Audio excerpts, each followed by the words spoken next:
देखो विनय, आज तुम्हें एक बहुत ही अच्छी स्टोरी सुनानी है, लेकिन उस स्टोरी को ध्यान रखना कि आपको बिल्कुल हाव भाव के साथ सुनानी है। ऐसा लगे कि सारे बच्चे आपके साथ मग्न होके स्टोरी आपकी सुन रहे हैं। ठीक है, तो सुनाइए। एक गांव में दो नाम के किसान रहते थे। एक रामू नाम का किसान अपने भैंस का दूध दूह रहा था और दूध के साइकिल लेके जा रहा था डेयरी पे, और वो उस दूध में पानी नहीं डाल रहा था। उसका दूध बहुत ही बिक रहा था। और इधर शामू ने अपनी भैंस को हरदम चारा वारा नहीं देता था और उसको डंडा ही मारता था। और एक दिन वो भी अपने भैंस का दूध दूह के लेके गया और बाद में पानी उसमें डाल दिया। फिर उसका दूध कोई नहीं लिया। सभी लोग रामू के सामने आए। और एक दिन रामू की एक बहुत ही रात था। एक दिन शामू गया घर पे, कहा, अरे रामू भाई तुम इतना बड़ा महल कैसे बनवा लिए, इतना बड़ा कैसे एक बैग में ही बनवा लिए। तो उसने कहा, मैं दूध की डेयरी बेचते बहुत ही ज़्यादा पैसा कमा लिया और इसी से अपना घर मैंने बनवा लिया। तो दूसरे दिन सोचा, अरे ये तो रामू बहुत ही बड़ा घर बनवा लिया और मैं अभी एक बित्ता झोपड़ी में ही रह रहा हूँ। तो उसने सोचा, बहुत ही अंधेरी रात ही थी। रात में उसने गया, उसकी भैंस को उसका पगा खोल के लेके गया, अपने घर पे बांध लिया।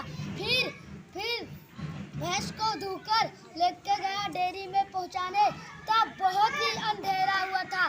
तब रामू ने कहा, अरे मेरी गाय कहाँ पर गए।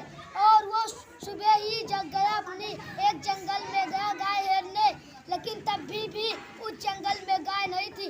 और देखते देखते बहुत ही अंधेरा हो गया था। वो थक गया था। वो एक पीपल के पेड़ पे बैठ गया। फिर बैठने के बाद उसने रोने लगा, अरे भगवान, मेरी गाय तो चली गई, अब तो मैं अपने बच्चों का पेट कैसे पालूंगा। तो फिर बाद में वहाँ पर एक डरावनी सी राक्षसी और एक डरावना सा भूत सा, उसका इतने बड़े नाखून थे। उसने उतरा, कहा, अरे रामू तुम क्यों रो रहे हो। तो रामू कहा, अरे, तो रामू एकदम डर गया, उसको कांपने लगा। फिर से रामू ने कहा, मेरी गाय कहीं पर वो चोरी हो गई है। तो रामू ने कहा, तो वो भूत ने कहा कि ये लो, पहले मैं तुम्हें दूसरी गाय दे रही थी।